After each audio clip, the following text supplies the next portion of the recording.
Hi friends, నేను మీ అంజని. మీరు చూస్తున్నది ఎస్ఆర్కే హర్రర్ స్టోరీస్. మరి స్టోరీలోకి వెళ్ళబోయే ముందు నాదొక చిన్న రిక్వెస్ట్ అండి. For best realistic horror and thrilling experience కోసం తప్పకుండా హెడ్సెట్ని అయితే పెట్టుకోండి. అండ్ మీ హర్రర్ స్టోరీస్ నాతో షేర్ చేసుకోవాలి, మన ఛానల్లో వినాలి అనుకుంటే నేను నా ఇన్స్టాగ్రామ్ లింక్ని డిస్క్రిప్షన్లోనైతే ఇస్తున్నాను. అక్కడికి వచ్చి మీ స్టోరీస్ని నాతో షేర్ చేసుకోవచ్చు. అది వాయిస్ మెసేజ్ రూపంగా కానీ లేదంటే మెసేజ్ రూపంగా కానీ. మరి స్టోరీలోకి వెళ్ళబోయే ముందు మన ఛానల్లోని లాస్ట్ వీడియోకి వచ్చిన కామెంట్స్ ఎవరెవరు పెట్టారో తెలుసుకుందామా. సత్య గారు, విజయ్ గారు, నాగేంద్ర ప్రసాద్ గారు, లక్ష్మి గారు, మౌనిక, గౌతమ్, సరిత గౌడ్ గారు, దివ్యవాణి గారు విజయనగరం నుంచి, ఇందిరా గారు ఇందిరాస్ కిచెన్ నుంచి, బాలాజీ గారు విజయనగరం నుంచి, యానిమే రేంజ్ అనే ఒక అకౌంట్ నుంచి అయితే వచ్చింది. ఇంకా అమ్ములు గారు బెంగళూరు నుంచి, సలీం షేక్ గారు కువైట్ నుంచి, సంధ్య గారు, రవిశంకర్ గారు స్వర్ణ నుంచి బాపట్ల, రాంబాబు గారు తెనాలి నుంచి,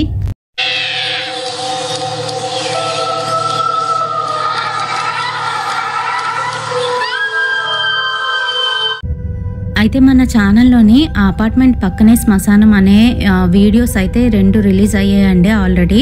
అవి ఎవరైనా చూడనట్లయితే నేను డిస్క్రిప్షన్లోని వాటి తాలూకా లింక్ని అయితే ఇస్తాను. ఇది 3rd పార్ట్ అనమాట, ఫైనల్ పార్ట్. సో ఇది చాలా ఇంట్రెస్టింగ్గా ఉండబోతుంది. ఇంకా కొంచెం లెందీ అయినా ప్లీజ్ ఓపిక పట్టి చూడడానికి అయితే ట్రై చేయండి. అలాగే నేను అడిగే క్వశ్చన్స్కి తప్పకుండా కమెంట్ సెక్షన్లో కమెంట్ చేయండి. మీ కామెంట్స్ కోసం ఎదురు చూస్తూ ఉంటాను. అంతేకాకుండా మీరు నార్మల్గా మీ కామెంట్తో పాటు మీరు ఎక్కడి నుంచి చూస్తున్నారు అనేది పెట్టినట్లయితే నేను ఖచ్చితంగా నెక్స్ట్ వీడియోలోనైతే చెప్పడం జరుగుతుంది. సో ఇప్పుడైతే ఏమాత్రం ఆలస్యం చేయకుండా వీడియోలోకి వెళ్ళిపోదాము. సో ఒకసారి నేను బ్రీఫ్గా చెప్పేస్తాను, వినేసేయండి. పూణేలోని ఒక అపార్ట్మెంట్ అయితే తీసుకుంటారు నవీన్ ఇంకా రోజాను. నవీన్ ఒక సాఫ్ట్వేర్ ఇంజనీర్ అనమాట. రోజా తన ఓన్గా ఒక బొటిక్ అయితే పెట్టుకుంటుంది. సో వాళ్ళ డబ్బులన్నీ కూడదీసి ఒక అపార్ట్మెంట్ కొనుక్కుంటారు. ఆ అపార్ట్మెంట్కి వచ్చిన దగ్గర నుంచి కూడాను రోజాకి ఏంటంటే అంత తేడాగా అనిపిస్తూ ఉంటుంది. ఒక కిటికీ అస్తమాటికి దాని అంతటా అదే క్లోజ్ అవ్వడం, ఇంకా బ్యాక్ సైడ్ చూసుకున్నట్లయితే వాళ్ళ అపార్ట్మెంట్ వెనకాతల ఒక శ్మశానం అయితే ఉంటుందన్నమాట. రోజాకి అంతా నెగిటివ్గా అనిపిస్తుంది, చాలా భయం వేస్తుంది. వాళ్ళ హస్బెండ్కి అయితే చెప్తుంది, చెప్పినా కూడా తను అసలు పట్టించుకోడు అనమాట. కిటికీ గురించి ఎందుకు అంతలాగా నువ్వు తీసుకుంటున్నావు అనేస్తాడు. తర్వాత రోజు రోజా ఏం చేస్తుందని అంటే వెనకాతల తను ఒక చర్చ్ అయితే చూస్తుంది ఆ శ్మశానంలోని. ఆ చర్చ్ దగ్గరికి అయితే వెళ్తుంది. అక్కడ ఒక పాస్టర్ అయితే ఉంటారు, అతని పేరు అగస్టిన్. సో అతని దగ్గరికి వెళ్ళి మాట్లాడుతుంది, అసలు ఇదేంటి అని అంటే అయితే చాలా కాలం క్రితం ఇదంతా కూడా గ్రేవ్ యార్డే, ఈవెన్ మీ అపార్ట్మెంట్స్ కూడా గ్రేవ్ యార్డే. ఆ తర్వాత రియల్ ఎస్టేట్ వాళ్ళు ఆక్రమించుకొని అక్కడ అయితే మీ అపార్ట్మెంట్ని కట్టారు, అందుకే మీకు అలా ఇబ్బందికరంగానైతే ఉంటుంది అని చెప్తాడనమాట. సో తను భయపడుతూనే నెక్స్ట్ డే నవీన్కి అయితే చెప్తుంది. బట్ నవీన్ మటుకు అస్సలు పట్టించుకోడు. నాకు తెలుసు ముందే అక్కడ గ్రేవ్ యార్డ్ ఉంది అని చెప్పేస్తాడు. అయితే మరి అప్పుడు రోజా అయితే చెప్తుంది, అదే కాదు ఇది కూడా మనం ఉంటున్న అపార్ట్మెంట్స్ కూడా గ్రేవ్ యార్డ్ మీదే కట్టిందంట, అందుకే ఇలా అవుతుంది, కావాలంటే నీకు రుజువు ఇప్పిస్తాను అని చెప్పేసి అగస్టిన్ అని ఒక ఫాదర్ ఉన్నారు, ఆ ఫాదరే నాకు ఇదంతా కూడా చెప్పారు అని చెప్తుంది. అండ్ నెక్స్ట్ డే వీళ్ళిద్దరూ అక్కడికి వెళ్తారు. కానీ అక్కడ అగస్టిన్ అని ఏ ఫాదర్ లేరు, పీటర్ అండ్ జాన్సన్ అయితే ఉంటారు. సో వాళ్ళు ఏం చెప్తారంటే మాకు ఆ ఫాదర్ గురించి అయితే తెలియదు అని తినకైతే చెప్పేస్తారు నవీన్కి. ఆ తర్వాత నవీన్ ఏంటంటే రోజాని తిడతాడనమాట బాగాను, నువ్వు అసలు ఆ చర్చ్ వైపే వెళ్ళొద్దు, దాని గురించి పట్టించుకోవద్దు అని చెప్పేస్తాడు. బట్ ఏమవుతుందనంటే నెక్స్ట్ డే తను ఇంకా వెళ్ళాలి, అక్కడ పూర్తిగా తెలుసుకోవాలి, ఆ ఫాదర్ ఎక్కడికి వెళ్ళారు అదంతా కూడా తెలుసుకోవాలని తను ఒక్కరిదాయే చెప్పకుండా వెళ్తుంది. ఆ రోజు ఈవినింగ్ నవీన్ తొందరగా ఇంటికి అయితే వచ్చేస్తాడు. రోజా ఎక్కడుందని చూస్తే రోజా అసలు తాళం వేసుకొని వెళ్ళిపోతుంది. వెంటనే కిందనున్న వాచ్మెన్ అయితే అడుగుతాడు, ఎక్కడికి వెళ్ళారు మేడము, ఇంట్లో లేరా అని అంటే లేదు సార్, ఈరోజు మేడం అసలు బొట్టికి వెళ్ళలేదు, వెనకాతలు ఉన్న చర్చ్లో ఉన్నారు అని చెప్తాడు. సరేనని తిను వెనకాతలకి వెళ్ళి చూస్తే తనతో పాటు ఒక అతను అయితే కనిపిస్తాడు. తను అలానే కూర్చుంటుంది ఏం మాట్లాడకుండా, తన పక్కనే మరొక అతను అయితే ఉన్నాడు. అది చూసి కోపం తెచ్చుకొని నవీన్ అయితే ఇంటికి వచ్చేస్తాడు. ఇంకా అక్కడి నుంచి తనతోని గొడవ పెట్టుకొని ఆ రోజు నైట్ అంతా కూడా అసలు ఏం జరిగింది ఏంటి అనేది చెప్పకుండా రోజాతోని నువ్వన్నీ అబద్ధాలు చెప్తున్నావు, నన్ను ఎందుకు ఇలా మోసం చేస్తున్నావు అని రోజానైతే అడుగుతాడు. రోజాకి ఏమీ అర్థం కాదు, అసలు నేనేం చేశాను, నా తప్పేముంది అని అంటుంది. బట్ నవీన్ మటుకు ఏం మాట్లాడకుండా అలా పడుకుని పోతాడు. నెక్స్ట్ డే మార్నింగే రోజాకి చెప్పకుండా జాగింగ్కి అయితే వెళ్ళిపోతాడు. రోజా లేచి ఎక్కడున్నాడని అంతా వెతుకుతుంది.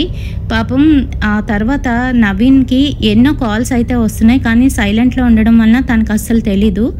జాగింగ్ నుంచి ఇంకా ఇంటికి వస్తున్నాడు అనే సమయంలోని వాళ్ళ అపార్ట్మెంట్స్లోనే రాజేష్ అని ఒక ప్రొఫెసర్ అయితే ఉంటారనమాట. అతను ఎదురొచ్చి ఎక్కడికి వెళ్ళిపోయావు, రోజా పైనుంచి పడిపోయింది, సీరియస్గా ఉంది, హాస్పిటల్లో జాయిన్ చేసామని చెప్తారు. ఇంకా హాస్పిటల్కి వెళ్ళేసరికి రోజా అక్కడే చనిపోతుంది. ఇంకా పోలీసులు నవీన్ని ప్రైమ్ సస్పెక్ట్గానైతే తీసుకుంటారు. ఆ తర్వాత వాళ్ళ సిస్టర్ అయితే వస్తుంది ఊరు నుంచి.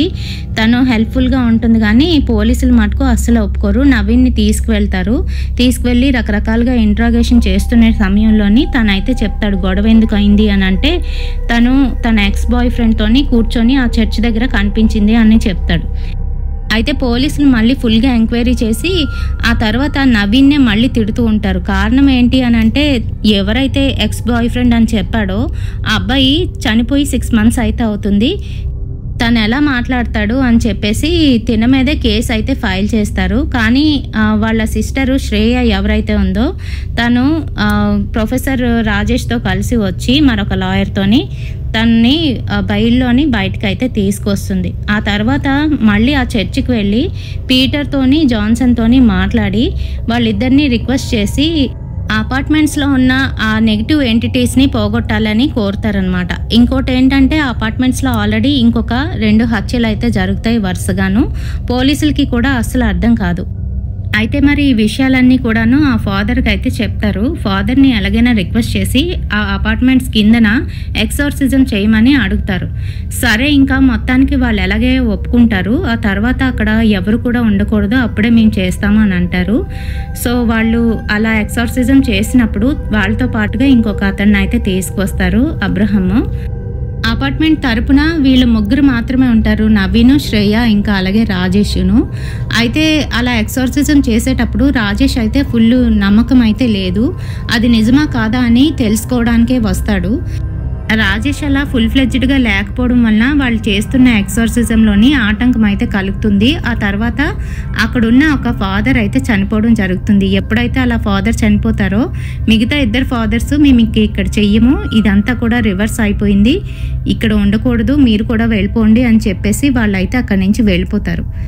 దిక్కుతోచని స్థితిలోని నవీను, శ్రేయ అలానే ఉండిపోతారు. ప్రొఫెసర్కి కూడా ఏమీ అర్థం కాదు. ఆ టైంలో ఇంకా నవీన్ ఏంటంటే తన ఫ్రెండ్ మోహిత్ వాళ్ళ ఇంటికి అయితే తీసుకువెళ్తాడు. మోహిత్కి జరిగిందంతా కూడా చెప్తాడు. మేము కొన్ని రోజులు ఇక్కడ ఉండడానికి షెల్టర్ ఇస్తావా అని అంటే, పర్వాలేదు, నా వైఫ్ ఇక్కడ లేదు, ఉండొచ్చు అని చెప్తాడు. వాళ్ళ మదర్ అయితే లోపల నుంచి ఇదంతా కూడా వింటుంది. కామాఖ్య అమ్మవారి టెంపుల్కి వెళ్ళమని చెప్పి మోహిత్ అయితే అంటూ ఉంటాడు. ఎందుకనంటే వాళ్ళ అమ్మగారు కూడాను అక్కడి నుంచి వచ్చారు కాబట్టి, అస్సాం నుంచి వచ్చారు కాబట్టి. అయితే వాళ్ళ అమ్మగారికి కూడా కొన్ని తంత్ర విద్యలు అయితే తెలుసు అనమాట. అయితే ఆమె చెప్తుంది, అక్కడికి వెళ్ళి పలానా అతన్ని అయితే కలండి, అతను మీ ప్రాబ్లమ్ని సాల్వ్ చేస్తాడు అని అంటే వీళ్ళు అట్లానే వెళ్తారు. అక్కడికి వెళ్ళిన తర్వాత అతను వీళ్ళు 3 చూసి రాజేష్కి పూర్తిగాను దేవుడి మీద నమ్మకం వచ్చేటట్టు చేస్తాడు. ఆ తర్వాత వీళ్ళకి ఒక పంచలోహాలు గల విగ్రహాన్ని అయితే ఇస్తాడు, అమ్మవారి విగ్రహాన్ని, దాంతోపాటుగా సింధూరాన్ని కూడా ఇస్తాడనమాట. వాటిని అక్కడికి తీసుకువెళ్ళి ఆ అపార్ట్మెంట్ ఏదైతే ఉందో అక్కడ ప్రతిష్ఠించమని చెప్తాడు. ఆ తర్వాత వీళ్ళు బయలుదేరిన తర్వాత వీళ్ళకి ఒక్కొక్కరికి ఒక్కొక్క ప్రాబ్లం అయితే వస్తుంది. నవీన్ వాళ్ళ ఆఫీస్ నుంచి వాళ్ళ బాస్ కాల్ చేసి తొందరగా ప్రాజెక్ట్ ఫినిష్ చేయమని కోప్పడతాడు. అలాగే రాజేష్ వాళ్ళ ఇంట్లోని వాళ్ళ అబ్బాయికి యాక్సిడెంట్ అయిందని తెలుస్తుంది. శ్రేయకేమో తన ప్రాజెక్టు ఫినిష్ చేసి త్వరగా సబ్మిట్ చేయమని కాలేజ్ నుంచి అయితే కాల్ వస్తుంది. మరి వీళ్ళందరూ కూడా కంగారు పడుతూనే ట్రైన్ అయితే ఎక్కుతారు. ఇంకా మధ్యలోని పోలీస్ నుంచి కాల్ వస్తుంది. అదేంటి అని అంటే, సైన్ చేయలేదు, నిన్న కూడా రాలేదు, ఎక్కడికి వెళ్ళిపోయారు చెప్పా పెట్టకుండా అంటూ కానిస్టేబుల్ అయితే ఫోన్ చేస్తాడు. మా మదర్కి బాగాలేదు, అందుకనే వచ్చామని అబద్ధం అయితే చెప్పేస్తాడు నవీన్. ఆ తర్వాత వీళ్ళు ట్రైన్లోని వెళ్తుండగా శ్రేయకి ఒక బుక్ అయితే కనిపిస్తుంది. యాదృచ్ఛికంగానే దాన్ని తీసుకొని చదవడం మొదలు పెడుతుంది. అది ఒక 3 అక్క చెల్లెళ్ళు కలిసి రాసిన పుస్తకం అన్నమాట. వాళ్ళ స్టోరీ మొత్తం అందులో ఉంటుంది. 1890s జరుగుతున్న స్టోరీని అయితే మనం ఇప్పుడు తెలుసుకోబోతున్నాం. మరి ఇక్కడి వరకు ఆ 2 వీడియోస్లోని నేను ఎక్స్ప్లెయిన్ చేసి చెప్పడం అయితే జరిగిందండి. కొంచెం లెందీ అయింది కదా, కానీ తప్పదు. మరి ఎందుకంటే ఎవరైనా చూడాలి అనుకుంటే ఫుల్ ఫ్లెడ్జ్డ్గా వెళ్ళి తప్పకుండా డిస్క్రిప్షన్లో లింక్స్ అయితే ఉన్నాయి, చూడండి. లేదు అనుకుంటే ఇలా వినేశారు కదా, ఇప్పుడు ఇక్కడ నుంచి కంటిన్యూ అయిపోండి. అయితే ఏమవుతుందనంటే శ్రేయ ఆ పుస్తకం అయితే ఓపెన్ చేస్తుంది. అందులోని వాళ్ళ గురించి రాసి పెట్టి ఉంటుందన్నమాట. దుర్గా, లక్ష్మి, సరస్వతి పేర్లకు తగ్గట్టుగానే త్రిశక్తి స్వరూపాలుగా ఆ ఊర్లో ఉన్న వాళ్ళకి సహాయపడుతూ ఉండేవారు. చిన్నప్పటి నుంచి కూడాను అమ్మ నాన్న వాళ్ళని ఎంతో అల్లారుముద్దుగానైతే చూసుకుంటూ ఉండేవారు. అందానికి అందం, చదువు, జ్ఞానం, దైవభక్తి, బిడియం, ఓర్పు, సహనం లాంటివి వాళ్ళకి ఆభరణాలు. అంతేకాదు ఆ ఊర్లో వాళ్ళందరికీ కూడాను తల్లో నాలుకలుగా వాళ్ళైతే వ్యవహరిస్తూ ఉండేవారు. ఇక్కడ తల్లో నాలుకలు అంటే వేరేగా అనుకోకండి, అంటే వాళ్ళు అందరికీ కూడా సహాయపడుతున్నారు అని అక్కడ అర్థం అన్నమాట. ప్రతి ఒక్కరికి మంచి అనిపించుకోవడం, ప్రతి ఒక్కరి విషయంలోని సహాయపడడం. అయితే కాళికా అమ్మవారి కుడి చెయ్యి మంచి కోసం అయితే, ఎడమ చెయ్యి చెడు శక్తులకు ఆవాసమైనది. అంటే మంచి చెడు రెండు కూడా ఉంటాయి. అయితే అది మనం ఉపయోగించుకునే దాన్ని బట్టి ఉంటుంది. అలాగే కుడి చేతి నుంచి మంత్ర విద్యలు వస్తే ఎడమ చేతి నుంచి తంత్ర విద్యలు వచ్చాయి. మరి అలానే వాళ్ళు కూడాను చాలా రకాల మంత్ర తంత్ర విద్యలను అయితే నేర్చుకున్నారు వాళ్ళ అమ్మ దగ్గర నుంచి. వాళ్ళమ్మ సౌభాగ్యవతికి వాళ్ళ పుట్టింటి వారి దగ్గర నుంచి వచ్చిన ఈ విద్యని వాళ్ళ కూతుర్లకి కూడా నేర్పింది. మరి దుర్గా ఈ తంత్ర విద్యల్లోని నిపుణురాలు. రెండోదైన లక్ష్మి మొక్కలు పాడవకుండా, వాటికి చీడపీడ పట్టకుండా జాగ్రత్తగా ఒక మంత్రాన్ని వేస్తుంది. అంతే, అవి చక్కగా పువ్వులు పూచి కాయలు కాస్తాయి. అక్కడ ఉన్న జనాలందరికీ కూడాను వీళ్ళు దేవుడిచ్చిన వరాలు. ప్రత్యక్షంగా దేవతల్ని చూసినట్టే వీళ్ళనైతే చూస్తూ ఉండేవారు. మరి మూడోదైన సరస్వతి అక్కడ ఉన్న వాళ్ళందరికీ కూడా చదువు చెప్తూ ఉండేది. ఆమె మంత్ర విద్యలోని నిపుణురాలు. మరి ఇలానే వాళ్ళ జీవనం అయితే సాగుతోంది. మరి వాళ్ళకి జీవనాధారం ఒక ఇల్లు, దాని వెనకాతలు ఉన్న స్థలం మాత్రమే. ఆ స్థలంలోని పొలం అయితే వేసుకున్నారు. కష్టపడి మగపిల్లలకి దీటుగాను 3 ఆడపిల్లలు కూడాను ఆ పొలాన్ని అయితే సాగు చేస్తూ ఉండేవారు. మరి తల్లిదండ్రులు వీరి ముగ్గురిని చూసి గర్వపడుతూ ఉండేవారు. అయితే ఒకరోజు ఏం జరిగింది అనంటే దుర్గా పెళ్ళిడికైతే వచ్చేసింది. మరి ఇంకా ఇలా ఎన్నాళ్ళు ఇంట్లో ఉంటావు, నీకు పెళ్లి చేసి పంపిస్తే ఇంకా నీ వెనకాతల 2 అయితే ఉన్నారు, వాళ్ళకి కూడా వివాహాలు చెయ్యాలి కదమ్మా అని వాళ్ళ అమ్మ అయితే చెప్తుంది. సరే నీ ఇష్టం అనేసింది దుర్గా. అయితే తన మేనత్త కొడుకైన శివకి ఎప్పటి నుంచో దుర్గనైతే అనుకుంటున్నారు. అలానే వాళ్ళకి వెళ్ళి అడగడం అయితే జరిగింది. వాళ్ళు కూడా పెళ్లికి సమ్మతించారు. ఇరు వర్గాలు కూడాను చాలా సంతోషంగా వివాహాన్ని అయితే చేశారు. మరి ఏం జరిగిందో తెలియదు కానీ వివాహమైన 3 నెలలకే దుర్గ తండ్రి పర్వతరాజులు ఒకనాడు పొలం గట్టు మీదుగా వెళ్తూ ఉన్న సందర్భంలోని అనుకోకుండా ఒక నాగపాము తోక మీద అయితే కాలు వేసేశాడు. అది సర్రను వచ్చి కాటేసేసింది. అంతే, దూరంగా వస్తున్న వాళ్ళ ఆవిడైతే అది గమనించింది. వెంటనే వెళ్ళి మంత్రం అయితే వేసింది. మొత్తానికి తన నోటితోని ఆ విషాన్నంతా కూడా బయటికైతే లాగి బయటికి ఊసేసింది. అయినప్పటికీ కూడాను ఏంటో తను అప్పటి నుంచి ఆవుకైపోయాడు. సరిగ్గా నడవలేడు, సరిగ్గా పని చేయలేకపోతున్నాడు. తను పూర్తిగాను మంచానికే పరిమితి అయిపోయాడు.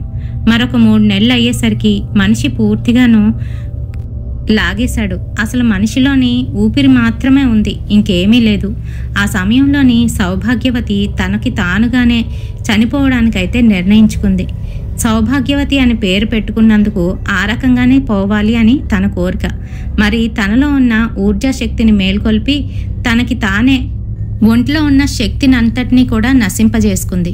అది చూస్తున్న తన పిల్లలిద్దరూ కూడా అమ్మ అమ్మ అంటూ దగ్గరికి అయితే వెళ్ళారు. దగ్గరికి రావద్దు అంటూ సైగ చేసి చెప్పింది. తన ఊర్జాశక్తిని అంతటినీ కూడా నాశనం చేస్తున్న సమయంలోని తనలో నుంచి కొన్ని కాస్మిక్ ఎనర్జీస్ అయితే బయటికి వస్తాయి. అంతేకాదు వెళ్ళి వీళ్ళు ముట్టుకున్నట్లయితే వీళ్ళలో ఉన్న శక్తి కూడా నశించుకుపోతుంది. అందుకనే మరి తనైతే దగ్గరికి రావద్దని చెప్తుంది. అలానే దూరం నుంచి చూస్తూ ఏడుస్తూ ఉన్నారు. నేను చనిపోయిన తర్వాత నాన్న మరొక గంటలో చనిపోతున్నారు. అదిగో మీ అక్క కూడా వస్తుంది.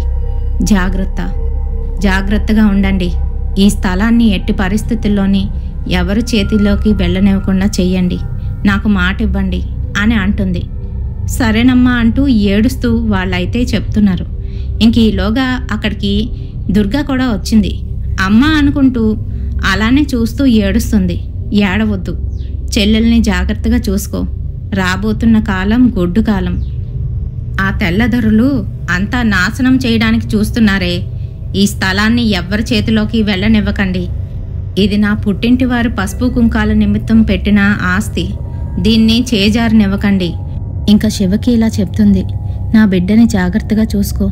దాని తోబుట్టువులిద్దరినీ కూడా నీ తోబుట్టువులుగా భావించి వాళ్ళని కూడా జాగ్రత్తగా నువ్వే చూసుకోవాలని అంటుంది. మా ఇద్దరినీ కూడాను మన పొలంలోనే దహనపరచండి అని చెప్పి అక్కడే కన్ను మూసేసింది. ఇంకంతే, మరుక్షణం తన భర్త కూడాను 1 గంట తర్వాత అతను చనిపోయాడు. ఎప్పుడైతే వాళ్ళిద్దరూ అలా చనిపోయారో ఇంకా ముగ్గురు కూడా ఏడుస్తున్నారు. వాళ్ళ మీద పడి దుఃఖం తీర్చుకుంటున్నారు. ఇంకా ఈలోగా శివ చేయవలసిన కార్యక్రమాలన్నింటికి కూడాను సన్నాహాలు చేసి మొత్తానికి వాళ్ళకి చేయవలసిన అంత్యక్రియలు పూర్తి చేశాడు. సంవత్సరం పాటు పూజలు పునస్కారాలు ఏమీ లేకుండా అలానే ఉన్నారు. ఆ సమయంలోని వాళ్ళమ్మ చెప్పినట్లే బ్రిటిష్ దొరలు ఆ ఊరి మీద కన్నేశారు. ఎందుకనంటే ఆ ఊర్లోని ఎక్కడ తవ్వినా కూడాను రత్నాలైతే తగులుతున్నాయి. అందుకనే మరి వాళ్ళెవ్వరికీ తెలియకుండా ఆ ఊరిని మొత్తంగాను వాళ్ళు ఆక్రమించుకోవడానికి అయితే ప్రయత్నిస్తున్నారు. అక్కడ ఉన్న వాళ్ళ దగ్గర అక్రమంగా ఆ స్థలాల్ని పొలాల్ని అయితే లాక్కుంటున్నారు. అదే సమయంలోని చాలామంది ఇళ్లపై వెళ్ళి దాడులు జరిపి అక్కడున్న స్త్రీల మాన ప్రాణాలని దోచుకుంటున్నారు. ఇంకా వారందరూ కూడాను వీళ్ళ దగ్గరికి వచ్చి మొరపెట్టుకుంటున్నారు. అమ్మా, ఏదో ఒకటి చెయ్యండి అమ్మా, మీ శక్తులతోని ఏదో ఒకటి చెయ్యండి, వాళ్ళు మన జోలికి రాకుండా చెయ్యండి అని ప్రాధేయపడుతున్నారు. మరి ఆ సమయంలోని వాళ్ళు పూజా పునస్కారాలు అయితే లేవు. పైగా వాళ్ళమ్మ చనిపోయిన దగ్గర నుంచి వీళ్ళు మంత్రతంత్రాల జోలికైతే వెళ్లకుండా అలానే నిరాశ నిస్పృహలతోనైతే ఉన్నారు. మరి తన మంత్ర విద్యను ఉపయోగించి సరస్వతి అయితే ఒక గిరి గీసింది. ఆ తాండా వైపు రాకుండా ఆ చుట్టూ కూడాను ఒక గిరి గీసి మంత్రం అయితే వేసింది. ఆ తర్వాత మరి దుర్గా ఆ ఊరి ప్రధాన రహదారిలోని ఒక పెద్ద వేప చెట్టు అయితే ఉంటుంది. ఆ వేప చెట్టు దగ్గరే తను తంత్ర విద్యలు చేస్తూ ఉంటుంది. ఆ వేప చెట్టు మీద ఒక విద్యనైతే ప్రయోగించింది. అక్కడికి వచ్చిన వాళ్ళకి అంతా కూడాను శూన్యంగానైతే అయిపోతుంది. పూర్తిగాను వాళ్ళు దేనికోసం వస్తున్నారో ఏంటో అనేది మర్చిపోవడం జరుగుతుంది. అలా అయితే చేసింది. ఆ నీడ కిందకి వెళ్ళేసరికి అందరూ అన్నీ మర్చిపోయేటట్టు అన్నమాట. మరి ఆ ఊరి పొలిమేరల్లోని ఒక చింత చెట్టు అయితే ఉంది. అక్కడ ఒక శక్తిని అయితే పెట్టింది. మరి ఇంకా ఎటువంటి ఇబ్బంది ఉండదు అని చెప్పి అందరూ సంతోషంగానైతే ఉన్నారు. ఇంకా అదే సమయానికి అక్కడ ఉన్న ఊర్లన్నీ కూడాను పూర్తయ్యాయి. ఇంక ఇదొక్కటే మిగిలింది అని చెప్పి బ్రిటిష్ వారైతే ఈ ఊరి మీదకి దండయాత్ర చేయడానికి వచ్చారు. అంతే, ఎప్పుడైతే వాళ్ళు ఆ వేప చెట్టు కింద నుంచి వచ్చారో అంతా మర్చిపోయారు. ఎందుకు వచ్చాం, దేనికోసం వచ్చాం అని వాళ్ళలో వాళ్లే ప్రశ్నించుకొని మళ్ళీ వెనక్కి అయితే వెళ్ళిపోయారు. వాళ్ళకేమీ అర్థం కావట్లేదు. అలా 2-3 సార్లు అయితే జరిగింది. ఇంక ఇలా లాభం లేదని చెప్పి ఊరు వెనకాతల నుంచి రావడానికి అయితే ప్రయత్నిస్తున్నారు. ఒక చింత చెట్టు ఉంది కదా, ఆ చింత చెట్టు మీద ఒక శక్తిని ఆవాసం చేసి అక్కడే ఉంచింది. ఆ శక్తి వీళ్ళని లోపలికి రానివ్వకుండా చేస్తుంది. ఏదో ఒక రకంగా భయపెట్టి వారిని అయితే అక్కడి నుంచి తరిమేస్తుంది. ఇంకా బ్రిటిష్ వారికి ఎటువంటి ఆసరా అయితే లేదు ఆ ఊర్లోకి వెళ్ళడానికి. ఇంకా చాలా ఆలోచించారు, ఎందుకు ఇలా జరుగుతుంది, ఏమవుతుంది అని అనుకుంటున్నారు. ఆ సమయంలోనే వాళ్ళకైతే తెలిసింది, ఇలా 3 అక్క చెల్లెళ్ళు కాపాడుతున్నారు ఆ ఊరిని అని చెప్పి. అయితే మనందరికీ తెలిసిందే, అప్పట్లోని బ్రిటిష్ వాళ్లతోని మన వాళ్ళు కొంతమంది చేతులు కలిపి వాళ్ళకి తొత్తుల్లాగా వ్యవహరించడం వలన మనం అందరం కూడాను వాళ్ళకి బానిసల్లాగా అయిపోవడం అనేది జరిగింది. అలానే ఒక మంత్రగాడిని అయితే పట్టుకున్నారు.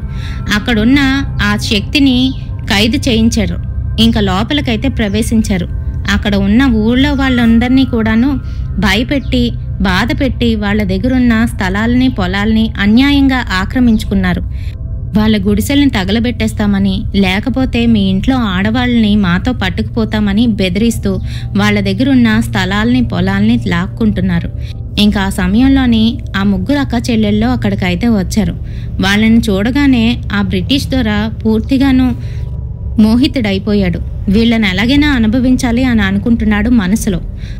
దగ్గరికి వచ్చి చెయ్యి వేయబోతుంటే దుర్గా అది గమనించి వెంటనే తన చెయ్యి పడిపోయేటట్టు చేసింది తన మంత్రశక్తితోని. అంతే, అక్కడున్న వాళ్ళందరూ కూడాను వాళ్ళ దగ్గరున్న తుపాకులన్నీ కూడా ఎక్కుపెట్టి వీళ్ల మీదకైతే దూసుకు వస్తున్నారు. ఇంకంతే, దుర్గ భర్తని పట్టుకొని లాక్కొని వచ్చారు. తన్ని కొట్టి శుభ్రంగా కిందన పడేశారు. తన్ని కాలుతోని నలుపుతూ, నీవు చెప్పింది చేయకపోతే వీడినెక్కడే చంపేస్తామో అని అంటున్నారు. ఆ మాటలకి దుర్గ అలానే ఉండిపోయింది, నిర్ఘాంతపోయింది. ఏం చేద్దామన్నా కూడాను తనకేమీ తోచట్లేదు. ఈలోగా ఒక బ్రిటిష్ దొర లక్ష్మి దగ్గరకు వచ్చి తన చేతుల్ని పట్టుకొని అసభ్యకరంగానూ తనకాసే చూస్తూ తన చేతులను రెండు వెనక్కి విరిచి కట్టేశాడు. అది చూస్తున్న దుర్గకి కోపం వచ్చింది. వెంటనే తన కాసి కోపంగానైతే చూసింది. ఏంటి, దీన్ని ముట్టుకుంటే నీ కోపం వచ్చిందా అంటూ సరస్వతిని మరొకడు వచ్చి తన చేతులు కూడా వెనక్కి విరిచి కట్టేశాడు. వాళ్ళ ముగ్గురు కూడాను అలానే నిర్ఘాంతపోయి ఉండిపోయారు. మరొక వైపు, ఏంటి కోప్పడుతున్నావా అంటూ తన కళ్ళ కాసే చూస్తున్నాడు బ్రిటిష్ దొర. ఈలోగా కళ్ళు మూసుకొని తనేదో ఒక మంత్రం చదువుతుంది. తన భర్త ఎడం చేతి మీద గురి చూసుకొని ఒక గుండునైతే పేల్చాడు. అంతే, ఆ శబ్దానికి ఒక్కసారిగా ఉలిక్కిపడి కళ్ళు తెరిచి చూసేసరికి రక్తసిక్తమయ్యి తన భర్త విలవిల్లాడిపోతున్నాడు. కిందన పడి ఉండడంతోని ఏమండి అంటూ దగ్గరికి వెళ్ళబోతుంటే కాళ్ళైతే అడ్డపెట్టేశాడు. అంతే, ముందుకు పడిపోయింది దుర్గ. చేతులు రెండు వెనక్కి కట్టేయడంతోని తను ఏమీ చేయలేని నిస్సహాయ స్థితి. అందరూ కూడా ఏడుస్తున్నారు, మొరలు పెట్టుకుంటున్నారు, బాధపడిపోతున్నారు. ఇంకా అది చూస్తున్న దుర్గకి అంతా అర్థమయ్యింది, వాళ్ళేం చేయబోతున్నారో ఏమవుతుందో అని. అంతే, తానింకా లక్ష్మి, సరస్వతి, మీ శక్తుల్ని ఉపయోగించండి అంటూ గట్టిగానైతే అరిచింది. ఈలోగా అక్కడున్న మరొకడు వచ్చి దుర్గ మొహం మీద రైఫిల్తోని గట్టిగానైతే కొట్టాడు. అంతే, దుర్గకి ఒక్కసారిగా కళ్ళు తిరిగిపోయాయి. అయినా కూడా తను మంత్రం ఏదో జపిస్తుంది. అలానే ఉండిపోయింది. పళ్ళు బిగబెట్టుకొని కోపంగా వాళ్ళ కాసైతే చూస్తుంది. ఈలోగా ఏం జరిగిందో తెలీదు. పైనుంచి పెద్దగా ఉరుములు ఉరుముతూ వర్షం అయితే పడ్డం మొదలైంది. అందరూ కూడా చెల్లాచెదురయ్యారు. పెద్ద పెద్ద మెరుపులు ఉరుములతోని పిడుగులైతే పడుతున్నాయి. ఆ పిడుగు దాటికి ఒక్కొక్కరు భయపడిపోతున్నారు. దగ్గరలోనే చెట్ల మీద పిడుగులు పడడంతోని చెట్లు బగబగా మండిపోతున్నాయి. ఇంకా సమయంలోని దుర్గా డేగురుకుంటూ వెళ్ళి తన భర్త పాదాల మీద శిరస్సు వంచి, స్వామి నాకు అనుజ్ఞనివ్వండి అని అడుగుతుంది. దుర్గా, ఏం చేయబోతున్నావు అని అంటూ ఉన్నాడు. నాకు అనుజ్ఞనివ్వండి స్వామి అంటూ తన కాసైతే చూసింది. తన కళ్ళల్లోని ఏదో ఒక తెలియని రౌద్రం అయితే కనబడుతుంది. సరే సరే అంటూ దుర్గ కాసే చూస్తున్నాడు. అందరికీ మంచి చెయ్యి అని చెప్తున్నాడు. సరేనంటూ తను వెంటనే లేచి కూర్చుంది. తన చేతులకున్న ఆ తాళ్లని విప్పుకుంది. ఆ తర్వాత తన చెల్లెళ్ళ దగ్గరికి అయితే వెళ్తుంది. వాళ్ళకు కూడాను విముక్తులను అయితే చేసింది. ఈలోగా బ్రిటిష్ సైనికులు వాళ్ళ దగ్గరికి అయితే రాబోతున్నారు. ఇంకా వాళ్ళిద్దరి చేతులు పట్టుకొని ఒక్క ఉదుట్న తనైతే వాళ్ళ పెరట్లోకి అయితే తీసుకువెళ్ళింది. అక్కడున్న ఒక పెద్ద మర్రి చెట్టు, ఆ మర్రి చెట్టు ఊడలకి ఉరి వేసుకొని ముగ్గురు కూడాను ఆత్మహత్య అయితే చేసుకున్నారు. ఏవో మంత్రాలు చదువుతూ ఒకరి చేతులు ఒకరు పట్టుకొని. అక్కడున్న స్థలం మొత్తం శాపగ్రస్తమైపోయింది. బ్రిటిష్ వాడి కాస్త చూస్తూ కన్ను మూసింది దుర్గ. మరి కొంతసేపటికి పెద్ద ఉరుము ఉరిమి అక్కడున్న ఇల్లులన్నీ కూడా దగ్ధమైపోయాయి. బ్రిటిష్ వారు కూడా అందులోనే పడి నాశనమైపోయారు. ఆ తర్వాత నుంచి అక్కడికి ఎవరూ వెళ్ళలేదు. మరికొంతకాలానికి మళ్ళీ బ్రిటిష్ వాళ్లే ఆ స్థలాన్నైతే ఆక్రమించుకోవడానికి ప్రయత్నించారు. కానీ వాళ్ళ వశం కాలేదు. ఆ తర్వాత ఆ ఊరిని పరిపాలిస్తున్న రాజుకి ఆ స్థలం సొంతమైంది. మరి దాని తర్వాతే మళ్ళీ బ్రిటిష్ వారికి ఆ స్థలాన్ని వాళ్ళ చర్చి కింద, ఇంకా మరికొంత స్థలము శ్మశానం కింద అయితే ఇచ్చారు. ఎందుకనంటే అది మనుషులు నివాసించడానికి ఆవాసం కాని స్థలం కింద మారిపోయింది. అందుకనే మరి అయితే తర్వాత కాలంలోని మరీ దారుణంగా అక్కడ జైలు ఖైదీల్ని అతి క్రూరంగా చంపిన వాళ్ళని తీసుకువచ్చి అక్కడ పాతి పెట్టడం, వాళ్ళకి సమాధులు చేయడం చేశారు. మరంతే, పూర్తిగా వాటికే ఆవాసంగా మారిపోయింది అక్కడున్న స్థలం మొత్తం. అయితే మరి కొంతకాలానికి ఈ బిల్డరు ఇక్కడున్న స్థలాన్ని ఆక్రమించి దానిపైన ఈ అపార్ట్మెంట్స్ అయితే కట్టాడు. అయితే మరి పూర్తిగా ఆ స్థలం ఎక్కడుంది ఏంటి అనేది పుట్టుపూర్వత్రాలతో సహా ఆ బుక్లోనైతే రాసిపెట్టి ఉంది. అదంతా చదివిన శ్రేయకి ఒక్కసారిగాను బుర్ర తిరిగినట్టుగా అయిపోయింది. అంతేకాదు, సూర్య అపార్ట్మెంట్స్ అక్కడున్నదే అని తెలుసుకుంది. మరి అలా కట్టే సమయంలోని ఆ చెట్టుని కూడా పూర్తిగా పొడగొట్టడం అనేది జరిగింది. అదే వీళ్ళుంటున్న అపార్ట్మెంట్ కిందనే ఆ చెట్టు అయితే ఉంది. అందుకనే మరి రోజాకి ఇంకా నవీన్కి అలాంటి ప్రాబ్లమ్స్ అయితే ఎదురయ్యాయి. అంతేకాకుండా మిగతా వాళ్ళందరికీ కూడాను. అయితే అది చదువుతున్న శ్రియ ఒక్కసారిగా అలా ఉండిపోయింది. అన్నయ్య అన్నయ్య అంటూ వాళ్ళ అన్నయ్యనైతే పిలుస్తుంది. ఏమైంది శ్రేయ, ఇంత రాత్రి సమయంలో ఏంటి అని అంటున్నాడు. అది అని చెప్పబోయి ఎందుకనో ఆగిపోయింది. మరి మర్నాడు తెల్లవారేసరికి పూణేలోనైతే ఉన్నారు. మరి వెంటనే ముందు రాజేష్ తన కొడుకుని చూడాలి అని అంటూ హాస్పిటల్కి అయితే బయలుదేర్పించాడు. హాస్పిటల్కి వెళ్ళేసరికి చిన్న గాయాలతోని ఏమీ కాకుండా తన కొడుకు అయితే ఉన్నాడు. దేవుడి దయ వల్లనే ఇలా జరిగింది అని అంటూ తన జోలిలో ఉన్న కుంకుమను తీసి తన కొడుకు నుదుటినైతే పెట్టాడు. అంతే, అక్కడ ఉన్న వాళ్ళందరూ ఆశ్చర్యంగా చూస్తున్నారు. ముఖ్యంగా శ్రేయ పూర్తిగా మారిపోయాడు ఈ మనిషి అని అనుకుంటుంది. అక్కడి నుంచి పోలీస్ స్టేషన్కి వెళ్ళి నవీన్ అయితే సైన్ పెట్టి సారీ చెప్తూ ఏం లేదు సార్ ఇలా జరిగింది అని చెప్తున్నాడు. పోలీసులు కూడా ఈసారి కోపంగానైతే లేరు నవీన్ మీద. ఎందుకనంటే వాళ్ళకి కూడా ఆ అపార్ట్మెంట్ గురించి పూర్తిగానైతే తెలిసి వస్తుంది. మరో పక్క శ్రేయ ఇంటికి కాల్ చేసి నాన్న వెళ్ళారా మా ఫ్రెండ్ దగ్గరికి అని అడుగుతుంది. వెళ్ళనమ్మా, నీ రికార్డ్ తీసుకొని ఇదిగో కాలేజ్కి వెళ్తున్నాను, కంగారు పడుకో అని చెప్తున్నాడు. అమ్మయ్యా అని అనుకుంది. ముగ్గురు మనసులు కూడా కుదుట పడ్డాయి. అమ్మవారిని జపిస్తూ స్నానం చేసి చక్కగాను అమ్మవారి బొట్టునైతే పెట్టుకున్నారు. అక్కడ ఇచ్చిన తాయెత్తులు వాళ్ళ ముగ్గురు కట్టుకున్నారు. ఇంకా అక్కడి నుంచి పీటర్ దగ్గరికి అయితే వెళ్లారు. పీటరు వీళ్ళని చూడగానే అగ్గి మీద గుగ్గిలంలాగా వాళ్ళ మీద అరుస్తూ ఇక్కడికి రాకండి, మీరు వెళ్ళండి, ఎందుకు వస్తున్నారు అంటూ తిడుతున్నాడు. ఇంకా అదంతా కూడా పట్టించుకోకుండా దగ్గరికి వెళ్ళి నవీన్ అయితే డైరెక్ట్గా తన కాళ్ళ మీద అయితే పడిపోయాడు.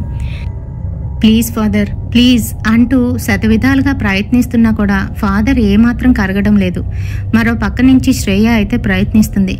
మీరు ఫాదర్ కదా, జాలిగుండే క్షమించే తత్వం ఇవన్నీ కూడా మీకు ఉండాలి, అలాంటిది మీరే ఇలా ఉంటే ఎలా చెప్పండి అని అంటూ అసలు ఏం జరిగిందంటే ఇదిగోండి ఈ పుస్తకం చూడండి అంటూ పుస్తకంలో రాసింది మొత్తం కూడా వాళ్ళందరికీ వినిపించి చెప్పింది. ఇంకా మరో పక్క నుంచి రాజేష్ అయితే సారీ చెప్తూ ఆ ఫాదర్ కాళ్ళ మీద అయితే పడ్డాడు. అంతేకాదు, ఏ కులానికైనా ఏ మతానికైనా కావాల్సింది మానవత్వమే కదా ఫాదర్, మీకు కూడా తెలుసు కదా అంటూ తన కాళ్ళను పట్టుకొని వదలటం లేదు. ఇంకా ఫాదరు సరే అయితే వస్తాను, కానీ నాదొక కండిషన్, నేను మీ రిచువల్లోనైతే పార్టిసిపేట్ చేయను అని చెప్పేశాడు. సరే ఫాదర్, మీరు అందులో పార్టిసిపేట్ చేయక్కర్లేదు, కనీసం మా పక్కన ఉంటే చాలు అని చెప్తున్నాడు నవీన్. సరే ఎప్పుడు చెయ్యాలి ఎలా చెయ్యాలి అని అంటూ ఉంటే ఈరోజు రాత్రికే ఫాదర్, ఈరోజే పౌర్ణమి, ఈరోజు అతను చెప్పినట్టుగా మనం చెయ్యాలి అని అంటూ వాళ్ళకి కావలసిన ఐటమ్స్ అన్నీ కూడా కొనుక్కొని వచ్చారు. సాయంత్రం 6 అయితే అవుతుంది. మరి ఆ అపార్ట్మెంట్స్లో ఉన్న వాళ్ళందరికీ కూడాను ముందుగానే ఇన్ఫామ్ చేశారు, ఈరోజు ఇక్కడ రిచువల్ అయితే జరుగుతుంది, ఇంకా ఇక్కడ ఎటువంటి పీడలు చీడలు లేకుండా చేయడానికే ఇదంతా కూడాను, దయచేసి అర్థం చేసుకొని ఈ ఒక్క రోజుకి ఎక్కడికైనా వెళ్ళి తలదాచుకోండి అని చెప్తున్నారు.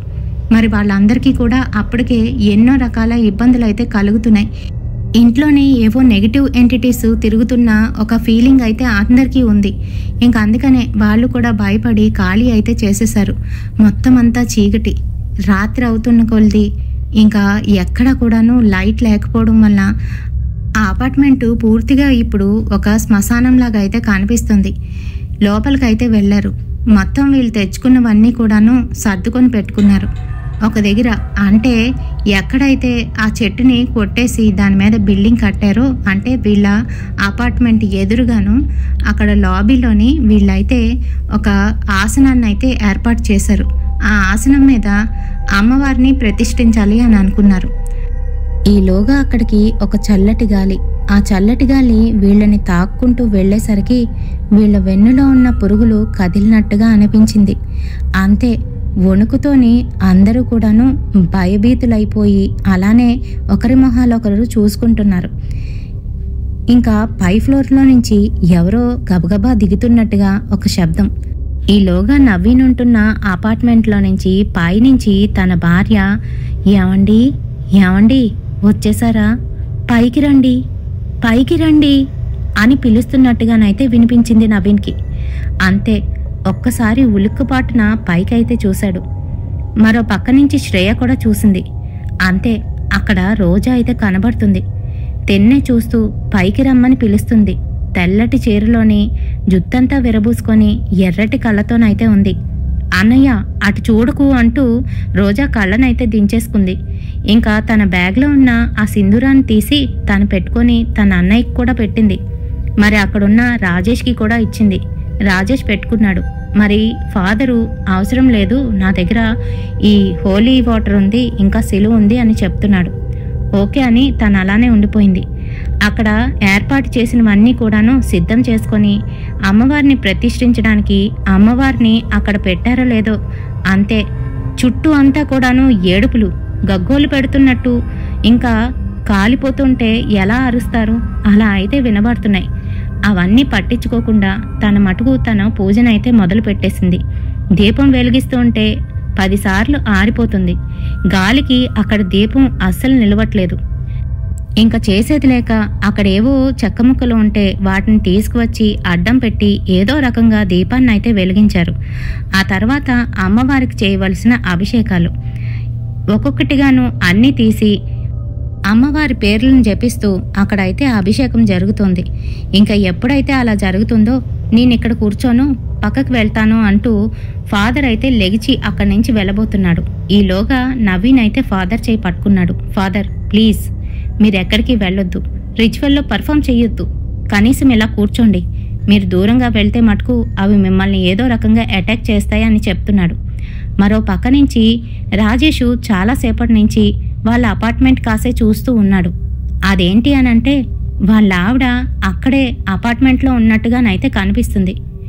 ఏంటి సార్ అటు చూస్తున్నారు అని అంటూ ఉంటే, ఏం లేదు, మా ఆవిడ వాళ్ళ అక్కల ఇంటికి వెళ్తానంది, వెళ్ళలేనట్టుంది, ఇంట్లోనే ఉన్నట్టుంది, అదిగో లైట్ కూడా చిన్నది ఆన్ అయినట్టుంది, చూస్తున్నావా అని అంటున్నాడు. సార్ అదంతా మీ భ్రమ, అక్కడేం లేదు, మీ ఆవిడ ఇక్కడ లేరు అని అంటున్నా కూడా వినిపించుకోకుండా, లేదు లేదు పాపం దానికి తెలీదు, నేను వెళ్తాను, నేను ఒకసారి వెళ్ళి దాన్ని ఇక్కడికి తీసుకొచ్చేస్తాను అంటూ అక్కడి నుంచి లెగిచిపోతున్నాడు. సార్ కూర్చోండి అంటూ గట్టిగానైతే నవీన్ చేయి పట్టుకున్నాడు. అయినా కూడాను విడిపించుకొని ముందుకైతే పరిగెడుతున్నాడు. ఏదో ఎవరో మాయలో ఉంటే ఎలా ఉంటుంది అలా అయితే తను ముందుకు పరిగెట్టి తన అపార్ట్మెంట్కి అయితే వెళ్తున్నాడు.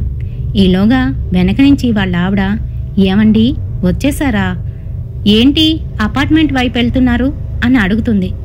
కిందకి చూస్తూ, అయ్యో నువ్విక్కడున్నావా, జానకి నీకు చెప్పానుగా ఇక్కడ ఈరోజు ఉండకూడదు, అయినా పొద్దున్న కూడా అంతగా చెప్తే నువ్విక్కడికి ఎందుకు వచ్చావు అని అంటూ దగ్గరకైతే వచ్చాడు. అంతే, రాజేష్ని తన చేత్తోని ఒక్కసారిగా ఎత్తేసింది పైకి. అది జానకి కాదు, మరింకెవరో. గట్టిగా నవ్వుతూ రాజేష్ని గిరగిరా తిప్పేస్తుంది. అంతే, తను గట్టిగట్టిగా అరుస్తున్నాడు. వీళ్ళు ముగ్గురు భయపడిపోతున్నారు. రాజేష్ కాస్త చూడకూడదు, మన పని మనం చేసుకు వెళ్ళిపోవాలి, ఇందులోని ఎటువంటి ఆటంకం రాకూడదు అని అనుకుంటున్నారు. మరి అదే సమయంలోని మోహిత్ తన తల్లినైతే తీసుకువచ్చాడు. తన తల్లి వస్తూనే ఏవో మంత్రాలు చదువుతూ తన చేతిలో ఉన్న మాలని తిరగవేస్తోంది. ఆ సమయంలోని పైకి ఎగిరి ఉన్న రాజేష్ని చూసి ఒక్కసారిగా తన కళ్ళని కిందకైతే దించింది. అంతే, రాజేష్ కిందనొచ్చి పడ్డాడు. తన చేతిని గట్టిగా పట్టుకొని ముందుకైతే తీసుకువెళ్తుంది. అమ్మవారు పూజ చేసిన దగ్గరికి తీసుకువెళ్ళి అక్కడైతే కూర్చోబెట్టింది. మంత్రాలు చదవండి అంటూ ఈవిడ మరో కాసి మంత్రాలు అయితే చదువుతుంది. అలానే పూజ అయితే జరుగుతుంది. ఎప్పుడైతే పూజ పూర్తి అయిందో ఈలోగా హారతిద్దామని తీసేసరికి దీపం ఆరిపోయింది. చుట్టూ అతి వికారంగా నవ్వులైతే వినబడుతున్నాయి. అమ్మ రక్షించు అంటూ గగ్గోలు పెట్టేస్తున్నారు నవీను ఇంకా శ్రేయ. మరో పక్క మోహిత్ వాళ్ళ అమ్మగారు ఆ దీపాన్ని అయితే వెలిగించారు. ఏం కాలేదు, కంగారు పడకండి, అమ్మ ఇక్కడే ఉంది అంటూ శ్రేయ దగ్గర ఉన్న సింధూరాన్ని తీసుకొని అమ్మవారికి అయితే పెట్టింది. ఎప్పుడైతే అలా అమ్మవారికి పెట్టిందో అక్కడ పూజ పరిసమాప్తి అయినట్టే. హారతి వెలిగించి తన చేత్తోనే అమ్మవారికి హారతి అయితే ఇస్తుంది శ్రేయ. ఎప్పుడైతే అలా హారతి ఇచ్చిందో అక్కడున్న శక్తులన్నీ కూడాను గోల చేసేస్తున్నాయి. గట్టిగా అరుపులు అయితే వినబడుతున్నాయి. మమ్మల్ని విడిచిపెట్టు, ఎందుకు ఈ శక్తిని తీసుకువచ్చి ఇక్కడ పెట్టావు అని అరుస్తున్నారు. ఆ సమయంలోని ఏం జరిగిందో తెలియదు కానీ సడన్గా శ్రేయ అయితే కిందన పడిపోయింది. అంతే, కొంతసేపటి తర్వాత శ్రేయ మేల్కొని చూసేసరికి అంతా నార్మల్ అయిపోయింది. అపార్ట్మెంట్ అంతా వెలుగులతో నిండిపోయింది. ఏం జరిగింది అన్నయ్య, ఏం జరిగింది, నాకేంటి ఇంత నీరసంగా ఉంది అని అంటుంది. శ్రేయ మాటలు వింటున్న వాళ్ళ అన్నయ్య, శ్రేయ ఇది నువ్వేనా అని అంటున్నాడు. నేను కాక ఇంకెవరన్నయ్య, నేనే అని అంటుంది. నేను చూస్తుంది నిజమేనా, ఈ వెలుగు, ఈ కాంతి అని అంటే ఇంక ఈ అపార్ట్మెంట్కి ఎటువంటి లోటు లేదు, ఇబ్బంది లేదు. ఇదిగో అమ్మవారు నిన్ను పోనింది తల్లి అని చెప్తూ అక్కడ జరిగిన విషయాలన్నీ ఇలా చెప్తున్నాడు. ఎప్పుడైతే శ్రేయ అలా పడిపోయిందో శ్రేయలోకి అమ్మవారైతే పోనింది. శ్రేయ లేచి కూర్చుంది. తన కళ్ళు ఇప్పుడు ఎర్రటి గోళాల్లాగా బగబగా మండుతూ నిప్పులు గ్రక్కుతున్నట్టుగా కనిపిస్తున్నాయి. తన జుత్తు ముడి వీడింది. పూర్తిగాను జుత్తు ఎగురుతూ తన కోపానికి అక్కడున్న ఆ దుష్టశక్తులన్నీ కూడాను ఆహుతి అయిపోతున్నట్టు గట్టిగట్టిగా అరవసాగాయి. తన చేతులు రెండూ కూడా ఎర్రగా మారాయి. తన కాళ్ళు చేతులు ఎర్రగా, ఎలా అంటే కాళికా అమ్మవారికి ఎలా ఉంటాయో అలాగైతే మారిపోయాయి. తన జిహ్వ బయటికి తీసేసరికి ఎర్రగానైతే కనబడుతుంది. పెద్దగా నోరుని చాపి హా అంటూ గట్టిగా అరిచి ఒక్కసారిగా అక్కడున్న దుష్టశక్తులన్నింటినీ కూడా స్వాహ చేసేసింది. అంతే మరి, ఇంకా అక్కడున్న 3 శక్తులు కూడాను అమ్మ దగ్గరికి వచ్చి మోకరిల్లాయి. తల్లి మమ్మల్ని క్షమించు, మా తప్పేముంది, మాకు జరిగిన అన్యాయం నీకు తెలియందా అని అడుగుతున్నాయి. అప్పటికి అమ్మవారైతే శాంతించింది. వారిని తనలోనైతే ఐక్యం చేసుకుంది. ఆ తర్వాత అంతా కూడా నిశ్శబ్దంగా మారిపోయింది. ఇదిగో నువ్వు మళ్ళీ స్పృహ తప్పి పడిపోయావు, ఆ తర్వాత ఇప్పుడే లెగుస్తున్నావు అని చెప్తున్నాడు వాళ్ళ అన్నయ్య. అవునా, అయ్యో ఆ తల్లిని చూసే భాగ్యం నాకు కలగలేదే అని అనుకుంటుంది. కానీ శ్రేయను చూసి అక్కడున్న వాళ్ళందరూ కూడా దండం పెడుతున్నారు. ఇంకాను ఆ రాత్రంతా కూడాను వారైతే అక్కడ జాగరణ చేసి ఆ మర్నాడు వాళ్ళందరికీ కూడా జరిగిన విషయం మొత్తం చెప్పారు. అంతేకాదు మరి దానికి సాక్ష్యంగా స్వయంగా ఫాదర్ పీటరే ఉన్నారు. అంతేకాదు అక్కడ జరుగుతుందంతా కూడాను రికార్డ్ అయితే చేశారు. ఇంకా అందరికీ కూడా విషయం అయితే తెలిసింది. మరి ఇప్పుడు ఆ సూర్య అపార్ట్మెంట్స్లోని ఎటువంటి పారానార్మల్ యాక్టివిటీస్ అనేవి జరగట్లేదు, నార్మల్గానే ఉంది. అయితే ఇలాంటి అపార్ట్మెంట్స్ చాలానే ఉన్నాయండి, మన ఇండియాలోనే చాలా ఉన్నాయి. ఈ మధ్యకాలంలోని రియల్ ఎస్టేట్ ఎక్కువైపోవడం వల్ల, మరి ఎక్కడ స్థలాలు దొరకపోవడం వల్ల కొండల మీద కోనల మీద కట్టేవారు, అది కొంతవరకు ఓకే. అయితే ఇప్పుడు కొత్తగాను ఇలా గ్రేవ్యార్డ్స్ పక్కన లేదంటే వాటి మీద కట్టేయడం, ఆక్రమించేసి ఇలా కట్టడం వల్ల ఎంతవరకు అది కరెక్టో చెప్పండి. మనుషులు అక్కడ ఉన్న వాళ్ళకి ఏమీ అవ్వలేదు అని అనిపించవచ్చు, కానీ ఎక్కడో ఒక దగ్గర ప్రాబ్లం అయితే వచ్చేస్తుంది. వాళ్ళకి పెళ్ళి అవ్వకపోవడం, పిల్లలు పుట్టకపోవడం, లేదంటే యాక్సిడెంట్లు అవ్వడం, రెగ్యులర్గా బాగోకపోవడం, ఇవన్నీ కూడా దానివల్లే అవుతూ ఉంటాయి. మరి ఈ వీడియో మీ అందరికీ కూడా నచ్చిందని అనుకుంటున్నాను. నచ్చితే తప్పకుండా ఒక లైక్ అయితే వేయండి. లెందీ అయినా కూడా చూసినందుకు చాలా థ్యాంక్స్. అలాగే మీ కామెంట్స్ కోసం ఎదురు చూస్తూ ఉంటాను, తప్పకుండా కామెంట్ చేయండి. రేపటి సరికొత్త హారర్ ఇన్సిడెంట్తోని మళ్ళీ మీ ముందుకైతే వచ్చేస్తాను. Until then bye.